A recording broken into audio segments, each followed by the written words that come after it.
దేవునికి ఇవ్వబడి ఉన్నది. అయితే దేవుని బిడ్డలారా, దేవుడు లేనిది మనము ఏది చేయలేం. ఆయన పరలోకములంటే అధికారం ఉంది, భూమి మీద అధికారం ఉంది. ఆయన ఏది చెబితే మనం అదే చేయాలి తప్ప దానికి విరోధంగా మనము ఏది చేయకూడదని దేవుడు మనతో మాట్లాడుతున్నాడు. ఆ మాట 19వ వచనం చదవండి నాన్న. కాబట్టి మీరు వెళ్ళి సమస్త జనములను శిష్యులనుగా చేయుడి. తండ్రి యొక్కయు కుమారుని యొక్కయు పరిశుద్ధాత్మ యొక్కయు నామములోనికి వారికి బాప్తిసం ఇచ్చుచు నేను నీకు ఏ సంగతులను ఆజ్ఞాపించుతును వాటినన్నిటిని గైకొనవలనని వారికి బోధించుడని ఇది స్పష్టంగా యేసు ప్రభు తన శిష్యులకు చెప్తున్నటువంటి మాట. అనేకమైనటువంటి బోధలుంటాయి, అనేకమైనటువంటి బాప్తిసాలుంటాయి.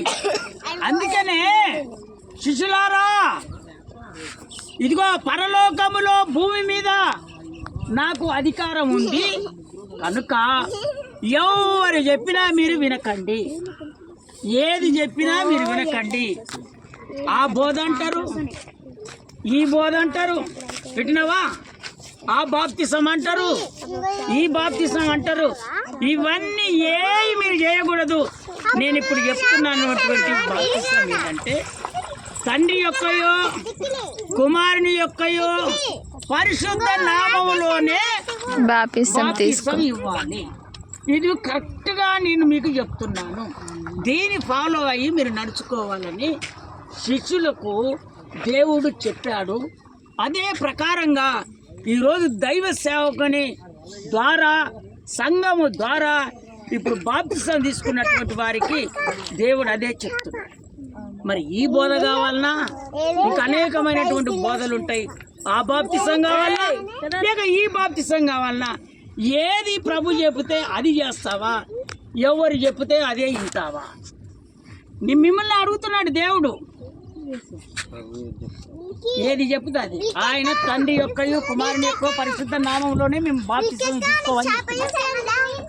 ఇది నేను పరలోకంకి వెళ్ళి మాట్లాడుతున్నటువంటి మాట. అందుకనే తండ్రి యొక్కయు పరిశుద్ధ నామంలోనే మనం బాప్తిసాలు ఇవ్వాలని చెప్పిన ప్రకారంగా ఇప్పుడు మనం చిరంజీవికి